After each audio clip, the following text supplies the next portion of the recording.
오늘 중보기도 4강을 같이 보겠습니다. 여러분, 중보기도에 대해서 제가 이제 오늘 강의를 하기 전에 좀 우리 주임직교회 중보기도에 대해서 한번 이렇게 생각해 보게 됐어요.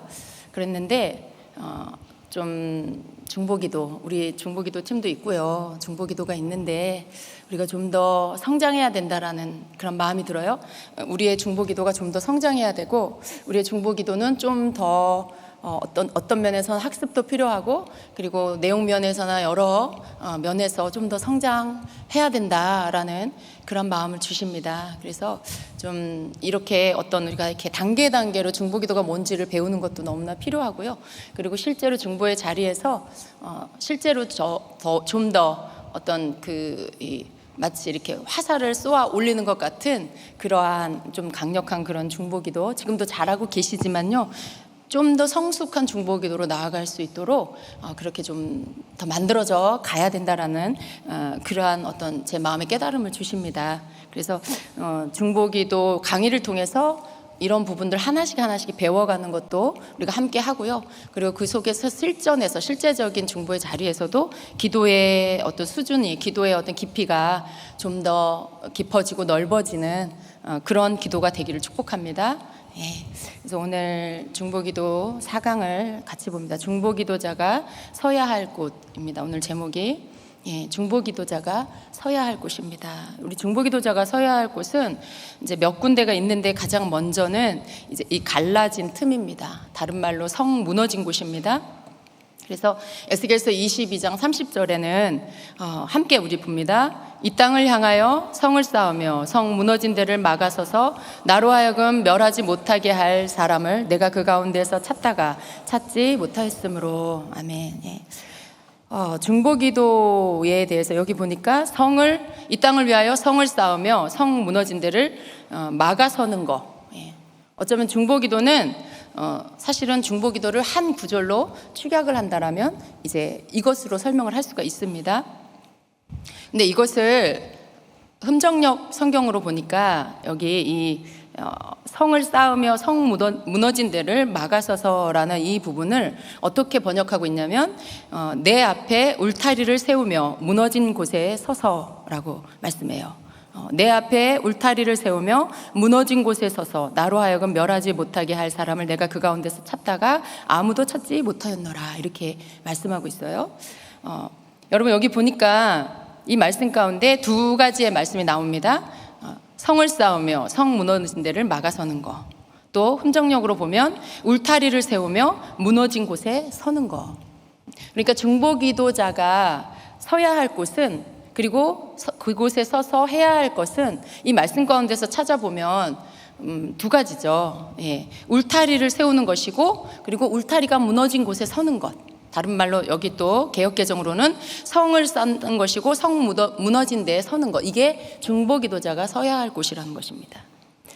여러분, 저는 이거를 흠정역 성경 번역으로 좀 이해하는 게 더 편한 것 같아요. 이 울타리라는 표현이 굉장히 적절하다라는 생각이 듭니다.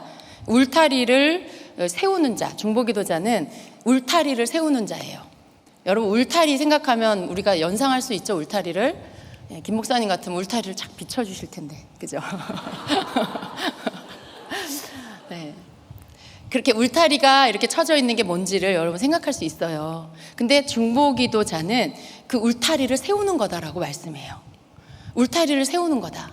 제가 이 말씀을 이렇게 묵상하면서 예전에 주님이 보여주신 환상 가운데 중보기도에 대한 부분을, 기도에 대한 부분들을 우리가 이렇게 기도하고 났을 때 주님이 환상 가운데 뭘 보여주셨냐면, 중보기도하는 사람들이 다 섰어요. 근데 어떻게 섰냐면 바깥을 향해서 보고 원을 동그랗게 만들어서 쓴 거예요. 서로가 손을 잡고. 그러니까 이렇게 동그랗게 쓴 게 아니고 뒤로 돌아서 바깥을 향해서 손을 잡고 쓴 것이죠. 그런데 누군가가 이제 이렇게 다 어깨와 어깨를 이렇게 만나게 틈이 없도록 그렇게 울타리를 쳐서 섰는데, 그 울타리는 다른 울타리가 아니죠. 이렇게 나무로 세운 울타리가 아니고요, 사람 울타리, 중보기도자의 울타리. 그 울타리를 섰는데 그 중에 이가 빠진 곳이 있어요. 울타리가 빠진 곳이 있어요. 그런데 주님이 뭐라고 하시냐면 중보기도는 마치 이렇게 울타리를 친 것과 같은데, 중보기도를 맡은 자가 이 자리에서 자기의 맡겨진 것들을 하지 않으면 마치 그 울타리에 틈이 없어야 되는데 그 울타리에 이가 빠진 것처럼 그 자리가 비는 것이다 라고 하셨어요.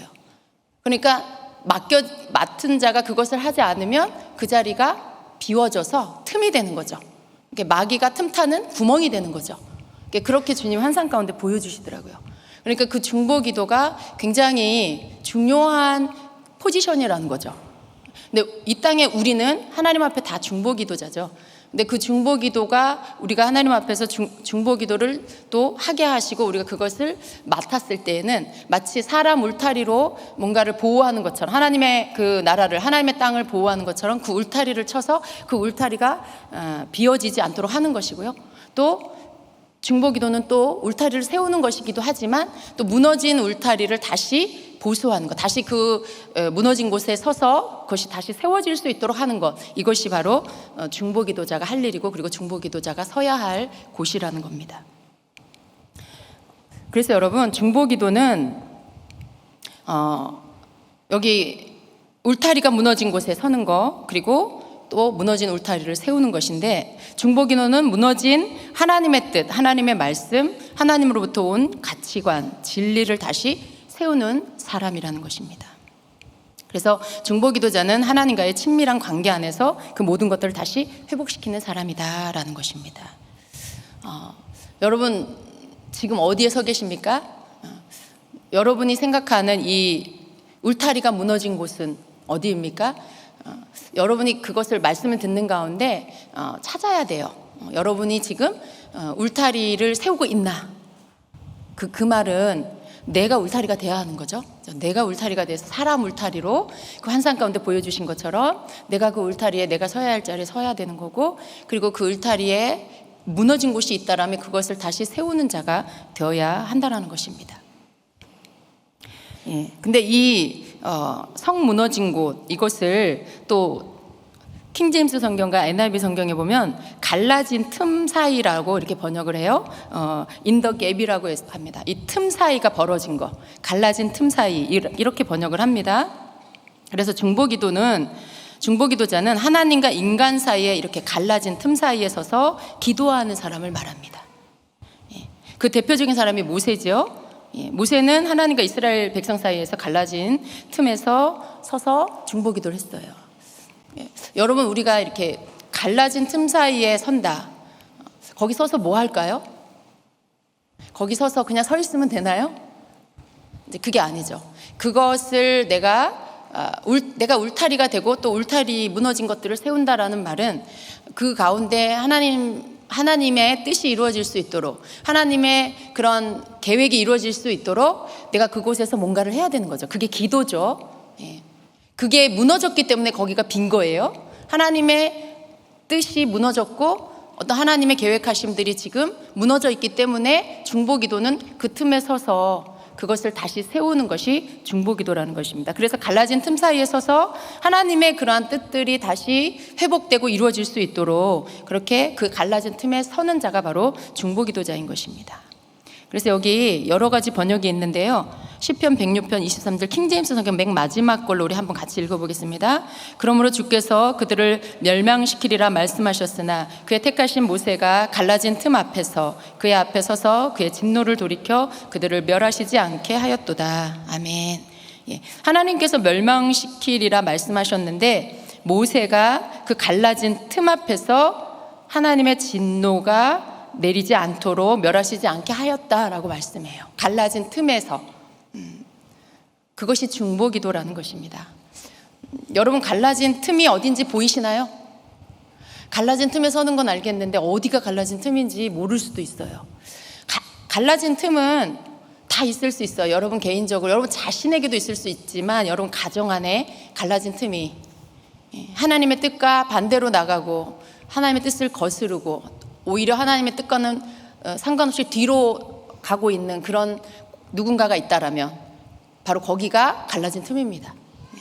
또 교회의 그런 부분들이 갈라진 틈이고요. 나라의 그런 부분들이 갈라진 틈인 거죠. 그래서 이 모세는 하나님과 이스라엘 백성 사이에 갈라진 틈, 거기 사이에 서서 하나님께서 그들의 죄로 인하여서 하나님이 멸망시키겠다라고 심판하겠다라고 하실 때에 그 사이 그 갈라진 틈으로 들어가서 주여 그리 마옵소서, 저들을 용서해 주시옵소서라고 기도하면서 그 관계, 하나님과 이 백성 사이에 갈라진 틈을 거기에 메꾸는, 그 자리에 갈라진 틈에 서는 이 일을 모세는 했고요. 그걸 통해서 하나님께서 심판하지 않으시도록, 용서하시도록 이렇게 그 기도를 통해 하나님의 마음을 바꾸는 그런 기도를 했습니다. 지금 모세가 갈라진 틈에 섰다고 했는데, 그럼 그 갈라진 틈에 서서 어떻게, 그리고 어떤 기도를 했을까, 우리가 그걸 봐야 되겠죠.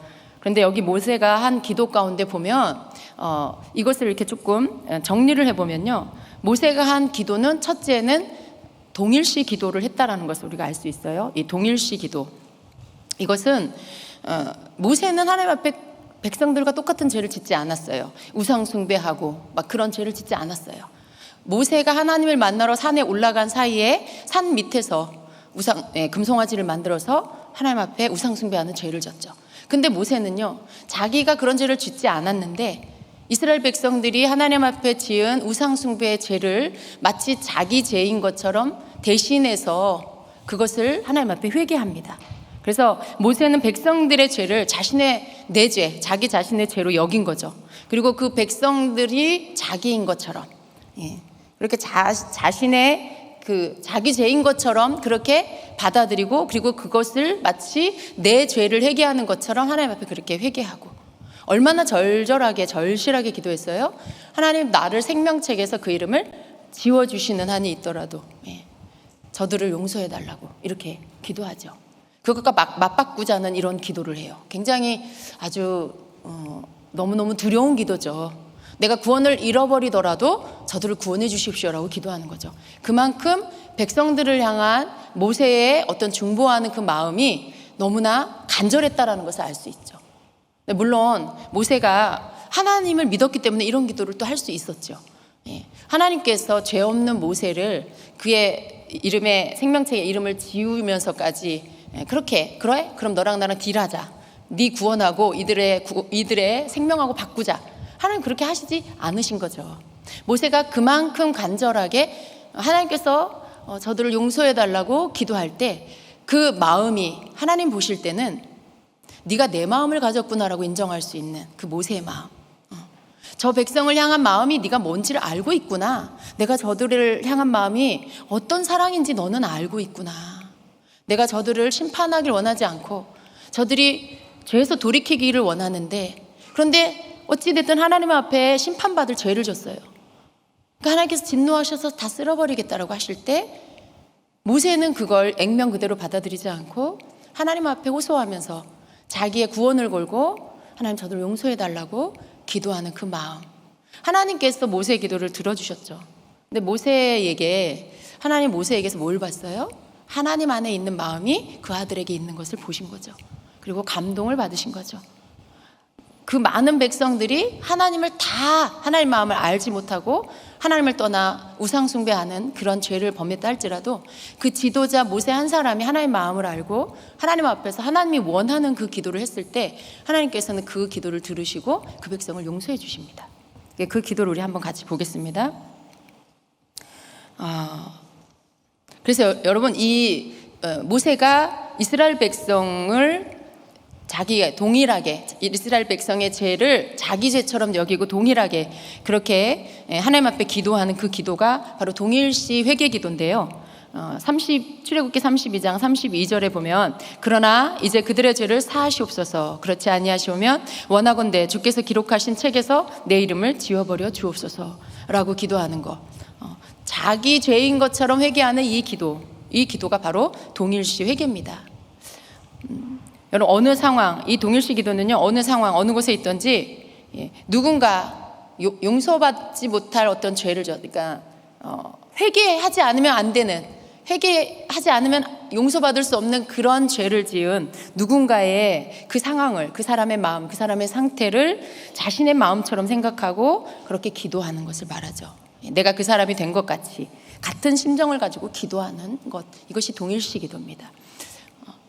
여러분 가까이에 여러분 가족이나 여러분의 제일 가까이 있는 가족이죠.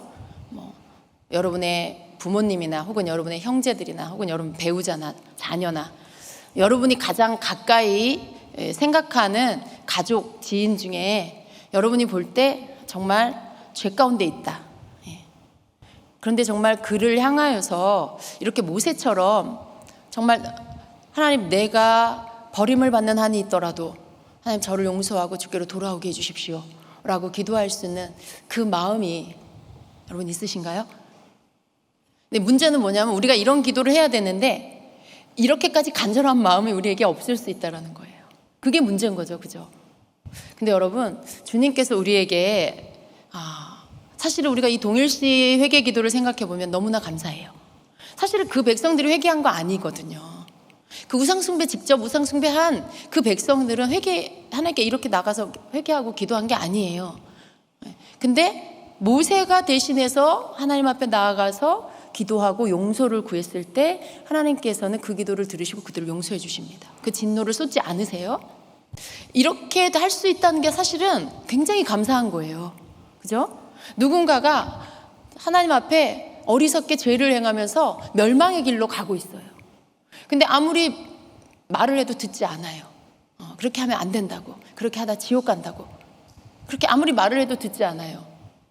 근데 주님이 뭘 열어두셨어요? 누군가가 그 사람을 대신해서 그 사람의 죄를 가지고 자기가 지고 주여 용서해달라고 대신 회개하는 거죠. 대신. 내가 저 사람의 죄와 저 사람의 죄를 내 것으로 가지고 와서 내가 하나님 앞에 그 사람처럼, 그 사람 대신해서 내가 회개의 기도를 하는 거죠. 이게 동일시 회개 기도예요. 근데 이 기도를 할 때 하나님께서 그 기도를 받아주신다는 거죠. 여러분, 이걸 우리가 생각하면 사실 굉장히 감사한 거예요. 그 사람 자신이 회개해야 되는데 만약에 길이 그 길밖에 없다면 얼마나 마음이 힘들겠어요. 왜? 너무 강팍하고 너무 고집스럽고 아무리 말을 해도 안 듣는 그런 상태인데 그 사람이 회개해야만 한다라고 하면 너무 낙심이 되죠. 그런데 내가 그 사람 대신 회개하면, 내가 그 사람 대신 같은 마음을 가지고 하나님 앞에 기도하면 하나님께서 그 죄를 회개하고 그 무너진 곳, 바로 그 사람이 무너진 곳이에요. 그 가족이 바로 무너진 곳이에요. 거기를 하나님께서 내 기도를 통해서 다시 세워주신다는 거죠. 내가 그 틈 안에 들어가서 기도할 때 주님이 그 무너진 곳을 다시 세워주신다는 거죠. 사실은 이것은 굉장한 축복이에요. 하나님께서 우리에게 다른 사람을 위해서 기도할 때 그 기도를 들으셔서 회복의 은혜를 주시겠다라는 약속인 거죠. 그러니까 주님은요, 어떤 영혼도 포기하지 말라는 거예요. 어떤 영혼도 그냥 그럼 네 맘대로 살아라 하고 포기하지 말라는 거죠. 끝까지 중보기도 함으로 인해서 그가 회복될 수 있도록 하라고 하시는 거죠.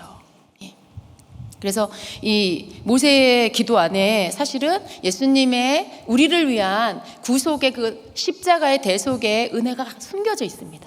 모세는 자기 구원을 걸고 내 이름이 생명책에서 지워지는 한이 있더라도 주님, 저들을 용서하시지 않으려면 내 이름도 지워주세요 라고 하는 이 간절한 생명을 건 이 기도는, 이 기도 안에는 바로 내 죄를 위해서 십자가를 대신 지신 예수님의 십자가가 그 안에 숨겨져 있는 거예요. 예수님이 저와 여러분을 위해서 우리가 아직 죄인이었을 때 이 일을 해주셨잖아요. 우리가 여전히 아직 죄 가운데 있을 때 예수님은 이미 십자가에서 우리의 죄를 대신해서 지시고 죄값을 치러주시고 그렇게 동일시 그 심판을 받아주셨어요. 생명을 내어주신 거죠. 그게 지금 모세의 중보기도 안에 사실은 숨겨져 있어요. 우리가 이 은혜를 다 받은 자이죠. 그래서 사실은 누군가를 영혼을 구원하기 위해서, 그 사람을 회복시키기 위해서 내가 생명을 걸고 기도한다라고 하는 것은요, 하나님께서 원하시는 기도예요. 우리가 볼 때 저 사람이 가망이 있을까? 저렇게 악한데, 저렇게 고집스러운데 가망이 있을까? 이런 생각이 들 정도로 그 사람이 악하고 너무 강팍하다 할지라도요, 하나님은 들으세요. 기도하면 들으세요. 왜냐하면 이것은 성경의 약속인 거죠. 이미 성경에 많은 믿음의 선지인들이 그 일을 보여줬고요. 그리고 예수님의 십자가가 그걸 보여주고 계시는 거죠. 예수님의 십자가는 어떠한 죄든지 다 용서하시는 거죠. 회개하고 돌아오는 그 사람의 죄를 용서하시는 거죠. 그러니까 내가 누군가를 바라보며 저 죄는 용서받을 수 있을까라고 할 때 그건 그냥 내 생각, 인간적인 생각일 뿐이에요. 하나님 앞에 그 영혼이 돌아오기를 기도한다라면 하나님은 그 기도를 들으시고 그리고 그가 돌아올 수 있는 은혜를 베풀어 주신다라는 것입니다. 그래서 이 모세의 이 기도, 갈라진 틈 사이에 서서 하는 이 기도 가운데 하나가 동일시 기도고요. 그리고 두 번째가 바로 하나님의 뜻에 호소하는 이 기도입니다. 여러분, 하나님의 뜻에 호소하는 이 기도, 예수님은 십자가에서 어떻게 기도하셨죠? 아버지여, 저들의 죄를 사하여 주옵소서. 저들은 저들이 하는 일을 알지 못하나이다. 예수님을 십자가에 못 박는 저들, 예수님이 누군지도 모르고 예수님을 십자가에 못 박는 저들, 예수님의 옷을 제비 뽑기 하고 있는 그들, 예수님이 그들을 십자가에서 내려다보시면서 저들을 대신해서 회개하시면서 저들을 용서해달라고 기도하십니다. 여러분, 우리 그거 알아야 돼요. 예수님을 십자가에 못 박은 이가 로마 군병 그 사람이야. 그게 아니라 예수님을 십자가에 못 박은 사람이 바로 저와 여러분이에요. 성경에는 그 정황들을 설명하면서 로마 군병이 그렇게 십자가에 못 박았다고 말씀하고 있죠. 로마 군병들이 밑에서 예수님의 옷을 서로 가지려고 제비 뽑고 있다라고 했죠. 여러분, 그게 그리고 밑에서 욕하고 너부터 구원하라고 비난하고 욕했다 그랬죠. 사실은 여러분, 그게 저와 여러분이에요. 네. 우리가 주님께 그렇게 했던 거고요. 그들은 인간의 죄의 어떤 대표적으로 그렇게 대표성을 가지고 그들이 성경에 기록됐지만요, 그들이 하고 있는 짓은 다 죄인인 우리 인간이 예수님께, 하나님께 했던 일들인 것입니다. 내가 예수님을 못 박은 거고요. 내 죄로 인해, 내 죄가, 내 악함이, 내가 하나님을 알지 못하는 이 악함이 예수님을 십자가에 못 박은 거고요. 내 속에 있는 탐심과 욕심이, 내 속에 있는 이러한 어떤 인간적인 그런 탐욕이 밑에서 예수님을 십자가에 못 박아놓고 그 옷을 서로 가지려고 제비 뽑고 있는 그 실체가 바로 우리 모습이라는 거죠. 우리가 예수님을 못 박은 거죠. 근데 그러한 우리를 향해서 예수님 뭐라고 하세요? 아버지여, 저들을 용서하여 주옵소서. 저들은 저들이 하는 일을 알지 못하나이다 라고 하는 우리를 위해서 하시는 중보기도가 있으셨던 거죠. 기도만 하신 게 아니고 그냥 생명 자체를 예수님은 다 내어주셨던 것입니다. 그래서 모세가 드리는, 하나님 앞에 드리는 이 하나님 뜻에 호소하는 이 기도는요, 이 기도 속에 보면 모세의 기도 안에는요, 하나님의 진실함과 뜻, 그리고 하나님의 계획에 모세가 호소하고 있는 것을 볼 수가 있어요. 하나님이 정말 원하시는 것이 이스라엘 백성을 향한 심판이 아니고, 하나님은 용서하시고 그리고 그 진노를 거두시는 것, 그것이 하나님의 뜻이라는 것을 모세는 그 영혼 깊이 알았고요. 그리고 하나님께서 그렇게 하실 수 있도록 그것을 간절히 간구하고 있는 그 기도를 볼 수가 있습니다. 그래서 출애굽기 32장 11절부터 14절 우리 함께 좀 읽어보겠습니다. 모세가 그 하나님 여호와께 구하여 가로되, 여호와여, 어찌하여 그 큰 권능과 강한 손으로 애굽 땅에서 인도하여 내신 주의 백성에게 진노하시나이까? 어찌하여 애굽 사람으로 이르기를 여호와가 화를 내려 그 백성을 산에서 죽이고 지면에서 진멸하려고 인도하여 내었다 하게 하려 하시나이까? 주의 맹렬한 노를 그치시고 뜻을 돌이키사 주의 백성에게 이 화를 내리지 마옵소서. 주의 종 아브라함과 이삭과 이스라엘을 기억하소서. 주께서 주를 가리켜 그들에게 맹세하여 이르시기를 내가 너희 자손을 하늘의 별처럼 많게 하고 나의 허락한 이 온 땅을 너희의 자손에게 주어 영영한 기업이 되게 하리라 하셨나이다. 여호와께서 뜻을 돌이키사 말씀하신 화를 그 백성에게 내리지 아니하시니라. 아멘. 모세의 이 기도를 하나님께서 들으시고 그리고 하나님의 뜻을 돌이키시고 말씀하신 화를 그 백성에게 내리지 아니하셨습니다. 모세가 하나님 앞에 하나님의 뜻을 구했어요. 왜 이들을 출애굽시켜서 하나님께서 애굽 땅에서 인도하여서 하나님 그 큰 권능과 강한 손으로 애굽 땅에서 인도하여 내셨습니다. 주님, 이 백성을 주님께서 출애굽하게 하셨습니다. 근데 왜 주님 이 백성에게 진노하십니까? 라고 하는 거죠. 그래서 하나님이 이끌어내신 이 백성을 왜 애굽 사람들이 이르기를 하나님께서 저 백성을 산에서 죽이려고 화를 다 쏟으시려고 애굽에서 인도해 내셨다라고 하는 말을 들으려고 하십니까? 주의 맹렬한 노를 그치시고 뜻을 돌이키시고 주의 백성에게서 이 화를 거두시옵소서라고 기도하는 거예요. 그러니까 하나님께서 이스라엘 백성을 출애굽시킨 이유, 하나님 앞에 다시 상기시켜 드리는 거예요. 하나님이 이끌어내셨잖아요.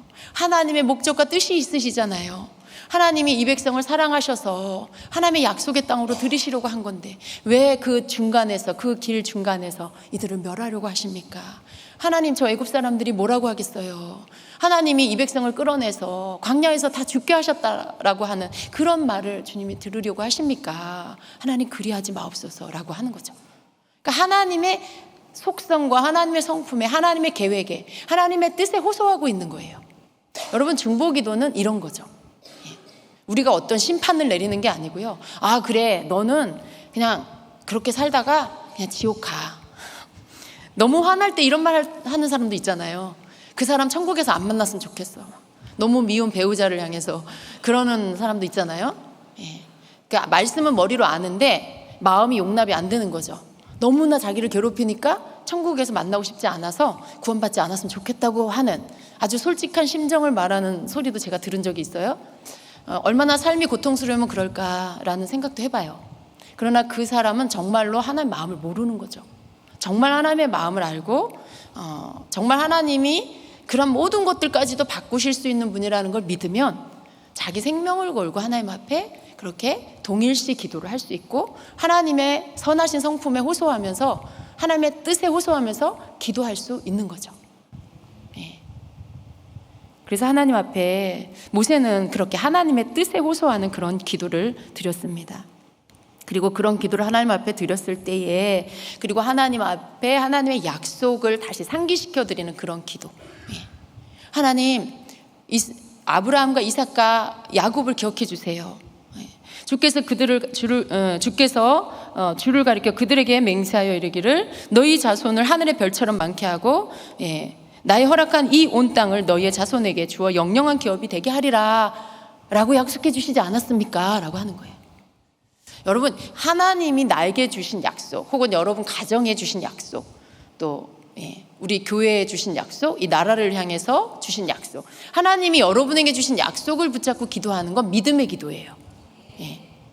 상황은 전혀 아니야. 반대야. 막 이 상황 반대로 가는 것 같은 상황일지라도 하나님께서 여러분에게 주셨던 그 약속을 하나님 앞에 상기시켜 드리면서 그것을 하나님 앞에 기도할 때 하나님은 그 기도를 믿음의 기도로 받으세요. 왜냐하면 하나님이 주신 말씀을 붙잡고 있는 거예요.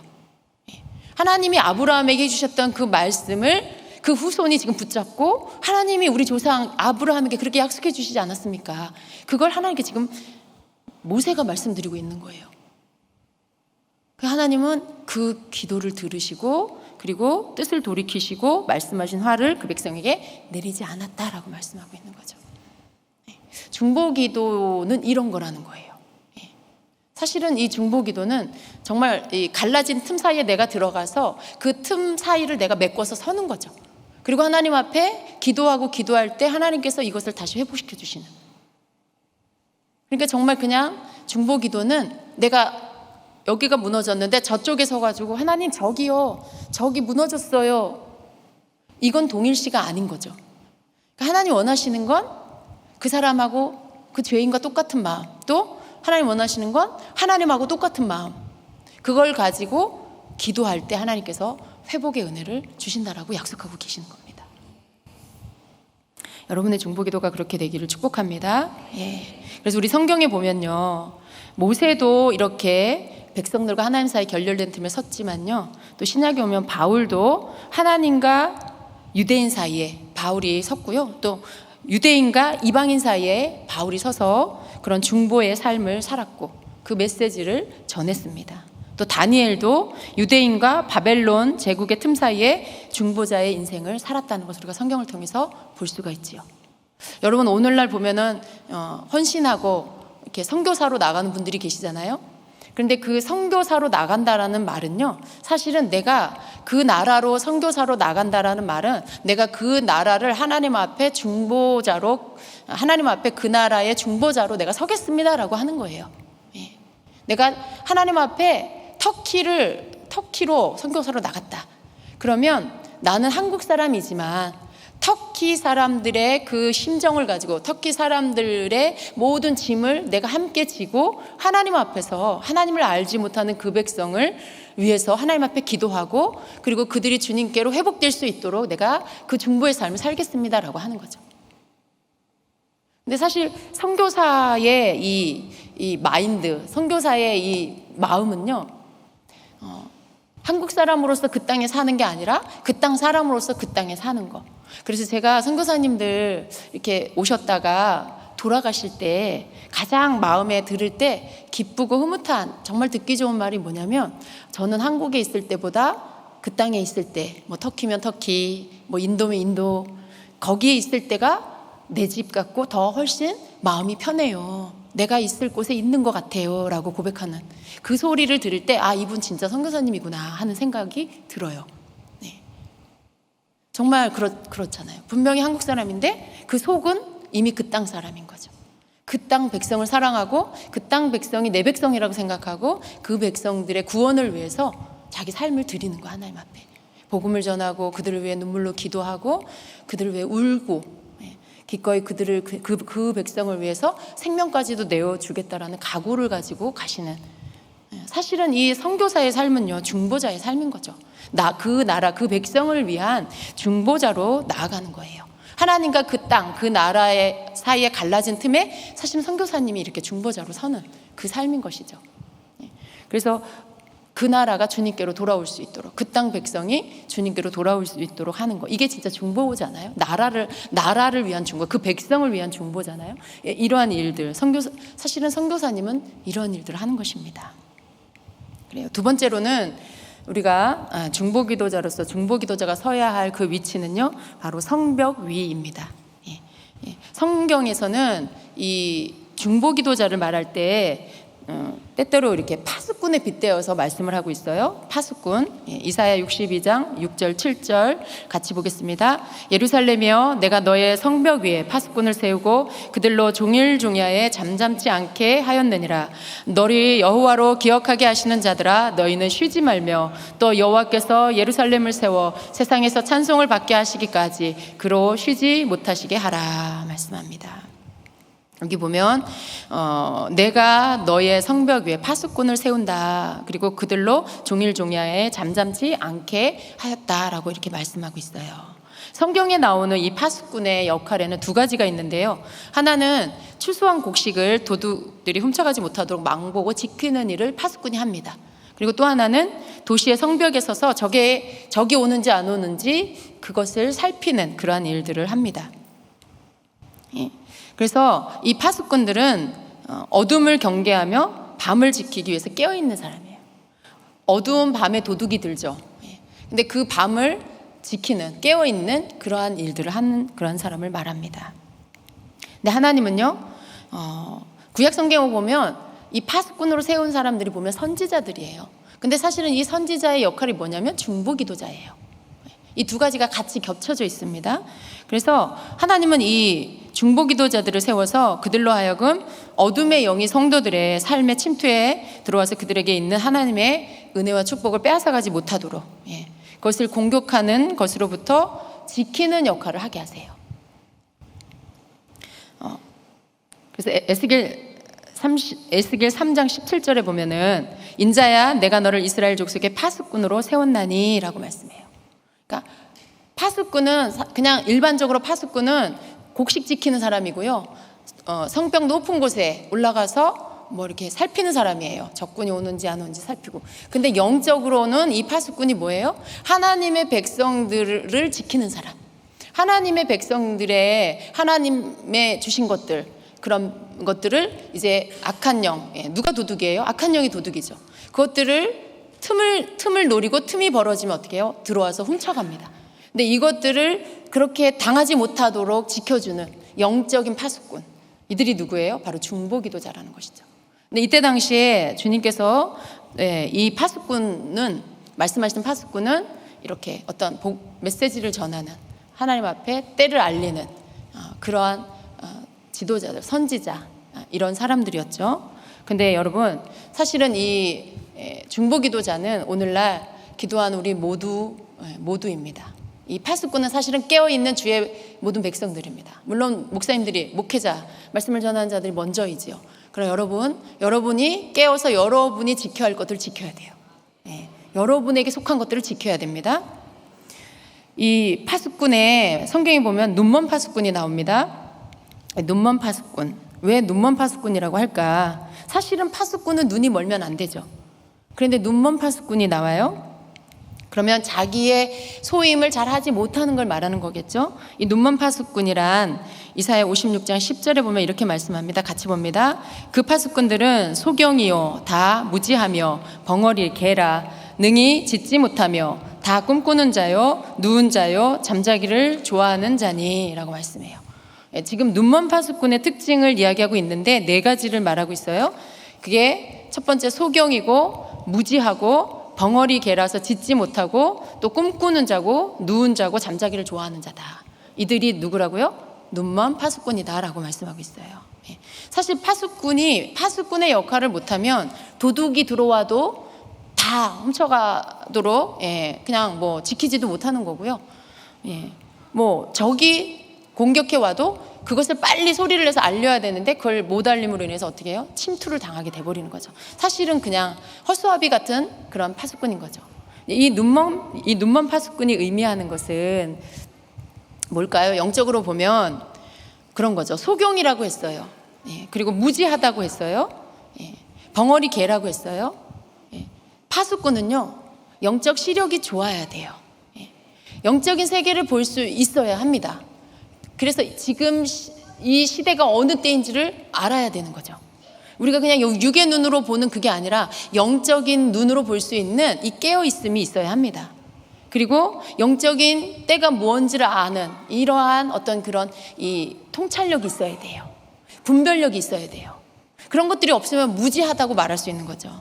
그리고 이러한 것들에 대해서 외칠 수 있는, 소리를 낼 수 있어야 한다는 거죠. 말을 할 수 있어야 한다는 거죠. 여러분, 개가 짖지 못하면 벙어리인 거죠. 개는 자기의 어떤 이 의사표시를 짖는 걸로 해요. 낯선 사람이 오면 짖어요. 도둑이 오면 짖어요. 그래서 자기 주인과 집을 지키는 거죠. 근데 이 개가 짖지를 못한다, 벙어리다. 그러면 그 개는 그 개로서의 사명을 감당할 수가 없는 거예요. 이 파수꾼이 벙어리 개처럼 짖지를 못한다는 이 말은요, 자기가 외쳐야 될 소리를 내지 못하는 거. 그러한 것을 말합니다. 그리고 꿈꾸는 자, 누운 자요, 잠자기를 좋아하는 자다. 바로 이러한 어떤 세상적인 것에 취해서, 육적인 삶에 취해서 영적인 것들에 대한 무관심, 그것들을 할 수도 없는, 그래서 게으르거나 나태하거나 세상 정욕에 빠져 있거나 이런 상태를 눈먼 파수꾼의 이 상태라고 볼 수가 있는 것입니다. 그래서 파수꾼이면서도 자기가 있어야 할 위치에서 진정한 파수꾼의 역할을 하지 못하는 것, 이런 것이 눈먼 파수꾼입니다. 여러분은 여러분 가정의 파수꾼입니까? 여러분은 교회의 파수꾼입니까? 가정의 파수꾼 대답 안 하세요. 왜? 가장 피부로 와닿는 것이 여러분의 가정이에요. 사실은 여러분이 지켜야 할 가장 첫 번째 영역이 가정인 거죠. 근데 거기에 여러분 가정에도 파수꾼이 필요해요. 누가 파수꾼입니까? 여러분의 가정에서. 나 말고 당신이 해. 근데 그거는 여러분, 주님이 여러분에게 알게 하세요. 기도하는 자가, 은혜를 먼저 받은 자가, 주님을 조금이라도 더 아는 자가, 더 사랑하는 자가 파수꾼이 되어야 합니다. 파수꾼이 1명이 아니라 2명, 3명이면 더 좋죠. 믿음이 성장한 가족이 더 많아져서 그들이 다 깨워서 기도하는 가족이 되면 너무 좋죠. 그죠? 근데 여러분, 눈먼 파수꾼이 되면 안 되는 거예요. 잠들어 있고 누워서 잠자기 좋아하고 소경이고 시대가 어떤지도 알지 못하고 텔레비 보는 것만 좋아하고 있고 여러분 이러면 눈먼 파수꾼이에요. 이 시대적인 것들을 어떤 하나님의 어떤 때들을 알 수 있는 자리는 어디냐면 기도의 자리예요. 그리고 또 우리는 이렇게 어떤 흘러가는 이러한 세상의 흐름들에 대하여서 너무 무지하면 안 돼요. 막 세상적인 것을 좋아하지 말라고 하는 건 세상 이 풍습을 따라가지 말라는 거죠. 시대의 흐름은 우리가 알아야 돼요. 시대적으로 지금 무슨 일이 일어나고 있고 이런 것들은 알아야 되죠. 그것을 알고 그것이 무엇을 그 뒤에 조종하는 영이 뭐라고 있는지도 우리가 볼 수 있는 이러한 자가 돼야 되죠. 근데 그런 것들을 어디서 주님이 우리에게 그것들을 알려주세요? 기도의 자리에 나아갔을 때. 우리가 세상적인 것들에 대한 것은 때로는 뉴스를 통해서 이렇게 들을 수 있어요. 그러나 우리가 기도의 자리에 나아갔을 때 하나님께서는 그러한 부분들에 대한 실체들이나 또 이 시대적인 것들이나 우리가 알아야 될 것들에 대해서 주님이 그때 기도 가운데서 알게 해주시는 거죠.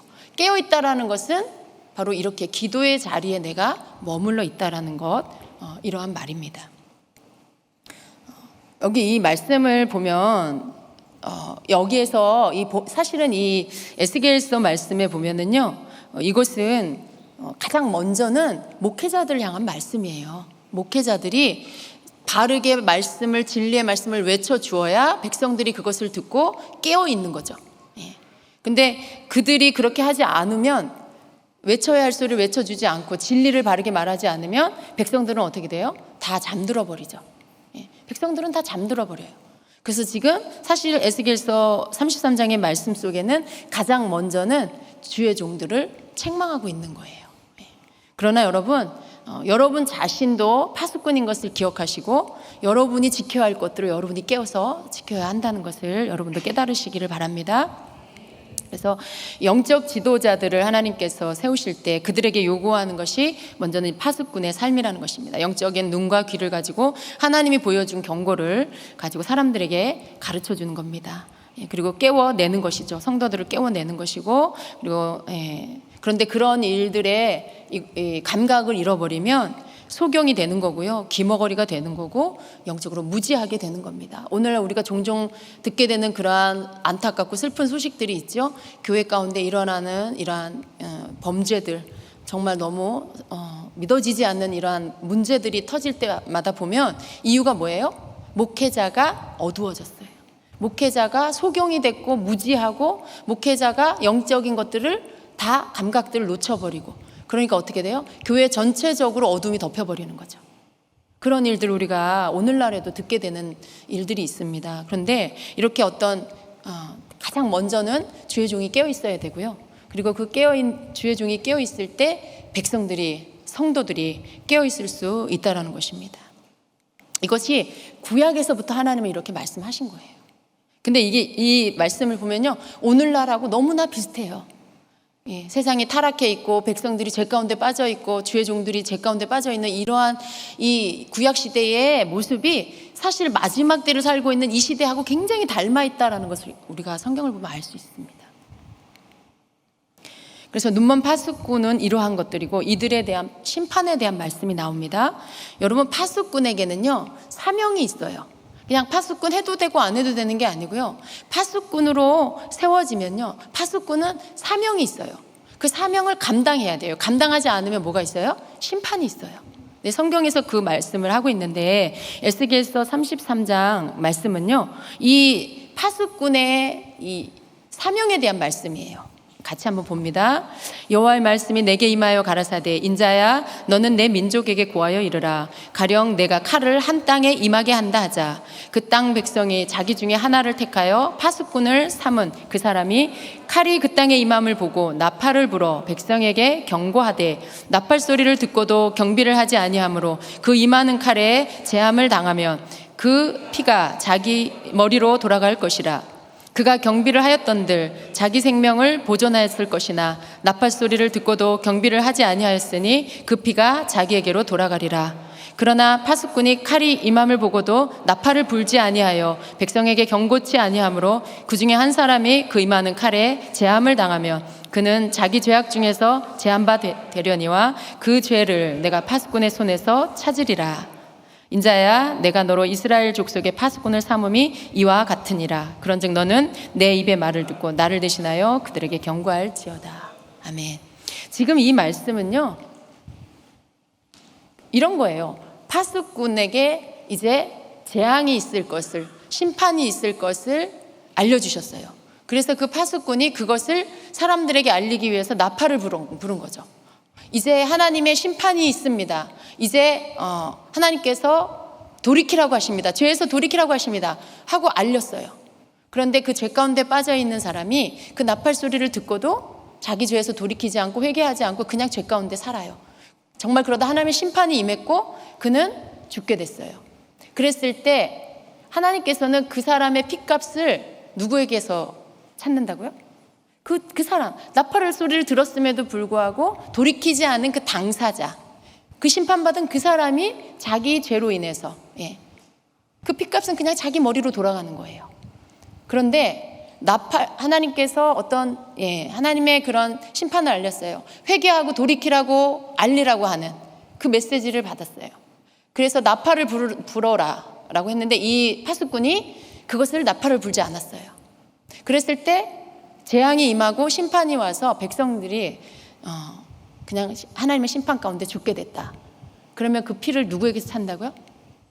그 파수꾼에게 피값을 묻는다라고 하시는 거예요. 여러분, 피값을 묻는다라고 한다는 것은 그 사람의 생명에 대한 책임을 그 파수꾼에게 묻겠다라고 하시는 거예요. 그러니까 그 죽은 사람의 잘못이 아니라 알리지 않은 사람이 잘못이라는 거죠. 여러분, 우리 주변에 누군가가 예수님도 알지 못하고 죄 가운데 죽어가고 있어요. 근데 우리는 알아요. 저렇게 살다간 지옥 갈 거. 근데 나도 바빠. 별로 말하고 싶지 않아. 그런 거. 왜? 듣기 싫어하니까. 그래서 차일피일 미루다가 1년, 2년 미루다가 말 안 하고 그 사람이 구원 못 받고 죽었다. 그럼 여러분 그 핏값을 누구에게 찾는다는 거예요? 그 핏값을 그렇게 살다가는 죽을 거 안 내가. 그 사람에게 회개하고 예수 믿고 돌아오라고. 그렇게 살다간 지옥 간다고 말 안 해준 나에게 찾겠다라고 하시는 거예요. 그 굉장히 두려운 말씀이에요. 우리는 그냥 나 아니면 누군가가 전해주겠지 이런 생각도 하고요. 막 그냥 나중에 기회 되면 해야지 뭐 이런 생각도 하고 여러 가지 막 이유들을 내가 막 생각하죠. 근데요, 하나님의 말씀은요, 내가 그것을 말해야 된다라는 거예요. 당신 그렇게 하다가 멸망받아. 당신 그렇게 하다가 지옥 가. 그런데 말을 해줬는데도 만약에 안 듣고 끝까지 죄의 길로 갔다. 그 사람이 멸망받은 책임은 자기 자신에게 있다라는 거예요. 돌이키지 않은 그 사람에게. 그런데 내가 그런 말을 안 해줬어. 그것은 하나님께서 나에게 책임을 묻겠다라고 하시는 이러한 말씀인 거죠. 아주 가까이 개인적으로 우리 각 사람에게 적용을 한다면 그런 말씀인 거예요. 굉장히 두려운 말씀이죠. 그러니까 우리가 내가 먼저 믿고 예수님을 알고 복음을 들었고 죄사함을 예수 믿고 우리가 회개할 때 죄사함 받는다라는 이 복음을 들었을 때, 그리고 예수님을 믿어야 천국 간다라고 하는 이 복음을 들었을 때, 사실은 주님은 이 복음이 나를 통해서 내 주변에 전해져야 한다라고 말씀하고 있는 거죠. 그래서 지옥길로 달려가고 있는 이들이 주께로 한 사람이라도 돌아올 수 있도록 말해줘야 된다라고 말씀하고 있는 거죠. 누가 돌아올지는 모르죠. 그렇지만 우리에게 있는 건 뭐예요? 전해야 할 사명이 있는 거죠. 그걸 지금 성경에서 말씀하고 있는 겁니다. 사람들이 자신의 죄로 인해서 심판을 받게 되는 것은 당연한 일인 거예요. 이것에 대해서 아무도 이의를 제기할 수는 없습니다. 그런데 만약 파수꾼이 사람들에게 그들의 죄악에 대해서 경고하지 않음으로 인해서 그 사람들이 심판을 받게 된다면 하나님은 파수꾼에게 그것에 대한 죄를 찾으신다라는 것입니다. 비록 파수꾼 자신이 직접적으로 지은 죄가 아닐지라도 그것을 경고하지 않으므로 사람들이 심판을 당하게 된 것에 대한 죄를 물으시겠다라고 말씀하고 있다는 것입니다. 여러분, 이것은요, 교회적으로 보면 만약에 목회자가 분명히 이건 잘못된 거야. 이건 비진리야. 이건 사람들로 하여금 현혹되게 하는 거고 잘못된 길로 가게 하는 거야. 예를 들어 WCC에 대한 것이다 라고 하면, 여러분 WCC 안에는 하나님 예수 그리스도만이 구원이 아니라 다른 데도 구원이 있다라고 말하고 있고요. 여러 가지 종교 통합에 대한 것들도 들어있고요. 완전히 성경과는 다른 거예요. 예수님 외에도 구원이 있다고 말하고 있는 거예요.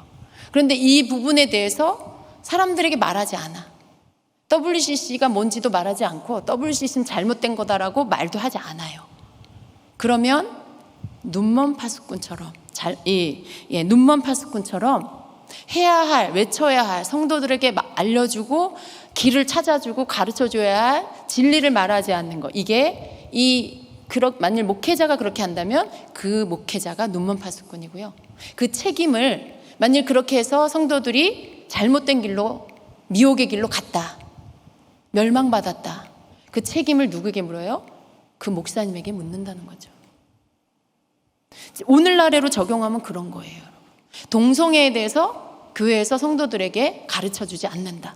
동성애는 하나님 앞에 가증한 죄다. 이것은 돌이키고 회개해야 할 것이다. 이건 유전이 아니고 이거는 상처와 쓴뿌리로 인해서 삐뚤어진 어떠한 그 잘못된 결혼관과 이성관으로 인해서 생겨진 거다. 이런 어떤 것들에 대해서 알리지 않고 회개하고 돌이켜야 한다라고 말하지 않는다면, 동성애는 인권이다. 동성애 사람들 동성애 하는 사람들 다 받아줘야 된다. 물론 사람을 미워하라는 게 아니죠. 죄에 대해서 죄라고 바르게 알려줘야 한다는 거죠. 만약에 근데 입 다물고 아무 말도 안 한다, 이건 눈먼 파수꾼이라는 거죠. 그 일로 인하여 많은 사람들이 만약에 미혹을 받고 잘못된 길로 간다면, 분별을 못하게 돼서 그렇게 비진리의 길로 잘못된 걸로 간다면 그 책임이 그 목사님에게 있다라고 말하는 거예요. 그건 여러분 개인적으로 우리에게도 여러분에게도 마찬가지죠. 여러분이 뭔가에 대해서 진리를 알았다면, 동성애가 죄인 것을 알았다면 누군가에게 알려줘야 돼요. 여러분 주변에 그걸 모르는 사람들에게 알려줘야 돼요. 여러분 자녀들에게 알려줘야 돼요. 여러분 자녀들에게 진리를 알려주세요. 자녀들에게 예수님 믿지 않으면 멸망받는다고 알려주세요. 세상이 아무리 지식이 많아지고 논리적이고 정말 누가 요즘에 그런 걸 믿냐라고 하는 말을 하는 아주 그냥 이 시대적으로 굉장히 앞섰고 지식인이라고 말하는 그런 사람이라 할지라도요, 시대가 아무리 바뀌어도 이 세상을 만드신, 모든 우주만물을 만드신 분 하나님이시고, 그 하나님이 내신 구원의 길은 오직 하나다. 그것은 어제나 오늘이나 영원토록 바뀌지 않는다. 예수 그리스도를 믿어야 구원받는 거야 라고 알려줘야 돼요. 지식이 아무리 많아져도 구원은 예수님을 믿어야 받는 거예요. 여러분 이러한 부분들이 우리가 알고 있는 이 진리를 말해주는 거, WCC가 하나님께서 악하게 여기는 것, 가증 여기는 것을 말해줘야 돼요. 동성애는 죄라고 말해줘야 돼요. 이게 여러분의 영역 안에서도 목사님이 성도들에게도 말해줘야 되지만, 들은 여러분도 여러분 주변 사람들에게 알려주는 깨어있는 파수꾼이 되셔야 한다는 것입니다. 그러니까 그걸 알면서도 말해주지 않으면, 잘못 알고 있고 잘못된 길로 가고 있는데 거기에 대해서 입 다물고 있으면 그 사람의 핏값을 말하지 않는 여러분에게 찾겠다라고 지금 말씀하고 있는 겁니다. 그래서 정말 여러분 그래요. 마지막 때가 온다는 것도 알려줘야 되잖아요. 세상에 마지막 날이 있다. 심판의 날이 있다. 회개해야 된다. 깨어 있어야 된다. 이런 것들을 내가 저 사람이 듣기 싫어해도 그래도 해줘야 된다는 거죠. 기도하고 하나님의 지혜를 구하면서, 하나님의 때를 구하면서 기회가 왔을 때 말해주는 그런 사람이 되어야 한다는 것입니다.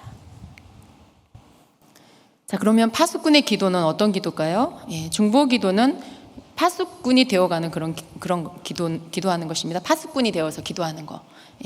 파수꾼으로서의 중보 기도의 역할은요, 두 가지가 있는데요. 첫째는 깨어서 기도하는 겁니다. 깨어 있는 것. 파수꾼은 깨어 있어야 됩니다. 성벽 위에 있다는 것은 그냥 단지 높은 곳에 있는 걸 말하는 게 아니에요. 높은 곳에 있는데 자고 있어. 그럼 무슨 소용이 있어요? 높은 곳에 단지 있는 것을 말하는 게 아니라 깨어서 멀리 보는 거죠. 살피는 거죠. 예. 적이 오는지 안 오는지를 살피는 거. 예. 이런 어떤 파수꾼의 기도는 깨어 있어야 한다라는 것입니다. 그래서 에베소서 6장 18절에 보면 모든 기도와 간구로 하되 무시로 성령 안에서 기도하고 이를 위하여 깨어 구하기를 항상 힘쓰며 라고 말씀하고 있고요. 베드로전서 5장 8절에는 근신하라 깨어라 너희 대적 마귀가 우는 사자같이 두루다니며 삼킬 자를 찾나니 라고 말씀하고 있어요. 깨어 있다라는 것이 굉장히 중요하다라는 것입니다. 영적 전쟁에 있어서 깨어 있다는 것은 전략적으로 매우 중요한 것이라는 거예요. 영적 전쟁에 전쟁을 하고 있는데 잠들어 있다. 이건 전쟁하는 게 아니죠. 깨어 있어야 적을 볼 수 있어요. 영적 전쟁은 기도의 자리에서 하는 건데 우리가 기도의 자리에 들어갔을 때 거기에서 누굴 만나요? 영적 전쟁의 기도에 들어가면 사단을, 마귀를 만나게 됩니다. 그래서 거기서 치열하게 기도 가운데서 전쟁을 하게 되죠. 그때 여러분이 우리가 깨어 있을 때 적을 볼 수 있고요. 그리고 그 적을 내가 물리치고 그리고 그 전쟁을 승리할 수가 있게 되는 것입니다. 사단은 잠들지 않는다는 거죠. 사단은 깨어 있어요. 우는 사자같이 삼킬 자를 찾기 위해서 두루 울면서 울부짖으면서 돌아다니고 있어요. 혹시 여러분 집에 가까이 오는지 잘 살피세요. 늘 깨어서 사단은 진짜 늘 깨어 있어요. 말씀에 순종하는 것 같아요. 사단은 깨어 있어요. 우는 사자같이 돌아다녀요. 그런데 만약에 우리가 잠들면 우리가 먹히겠죠. 우리가 깨어 있어야 한다는 것입니다. 하나님 우리에게 사단을 이길 수 있는 많은 무기를 주셨지만 우리가 만약에 잠들어 있다라면 우는 사자같이 울부짖는 사자에게 우리가 먹힐 수가 있습니다. 그래서 파수꾼, 중보기도자로 있으려면 우리는 가장 먼저는 깨어 있어야 하는 것입니다. 그래야 우리가 오히려 마귀를 제압하고 예수 이름으로 대적하고 이길 수가 있는 것입니다. 그래서 여러분 깨어 있어야 합니다. 깨어 있다는 것은 그냥 육신적으로 잠자지 않는 거 이걸 말하는 거 아닌 거 아시죠? 기도하라는 것입니다. 영적으로 잠들지 말라는 거예요. 여러분 영적으로 깨어 있길 원하십니까? 그러면 귀찮아도 기도하세요. 여러분 바빠도 기도하세요. 그냥 기도를 여러분의 하루의 일과 가운데 그냥 집어넣어 두세요. 너무 이렇게 힘들 때도요. 여러분이 그냥 오늘 내가 해야 할 일 중에 이거 해야 돼 라는 마음으로라도 하세요. 어떤 날은 너무 기도하는 게 좋지만 어떤 날은 너무 기도가 하고 싶어서 하지만 또 어떤 날은 너무 피곤하고 그래서 오늘은 좀 쉬고 싶어 하는 날도 있잖아요. 그래도 그냥 하세요. 그러니까 무슨 말이에요? 기도가 마음에서 우러날 때만 하는 게 아니라는 거예요. 기도는 매일 내가 이렇게 배고파서 밥을 매일 먹잖아요. 여러분 두 끼 아니면 세 끼 먹잖아요. 그죠? 최소한 한 끼 이상 먹죠, 여러분. 무슨 소리예요? 전 네 끼 먹는데요. 그런 분 계실 거예요? 최소한 한 끼 이상 먹잖아요. 그죠? 내가 다이어트를 하기 위해서도 안 먹을 수도 있고 여러 가지 이유가 있겠지만 어찌됐든 하루에 한 끼 이상 먹어요. 그런 것처럼 기도는 여러분 그런 거예요. 매일 여러분이 한 끼 이상 밥을 먹는 것처럼 기도는 여러분이 매일 해야 할 어떠한 의무사항이라는 것을 아셔야 합니다. 그래야 여러분이 깨어있을 수 있어요. 그런 거죠. 기도는 내가 이렇게 감정 따라 기분 따라 하는 게 아니고요. 기도는 내 영이 살아서 숨 쉴 수 있도록 내가 시간을 내 영에게 내어주는 거예요.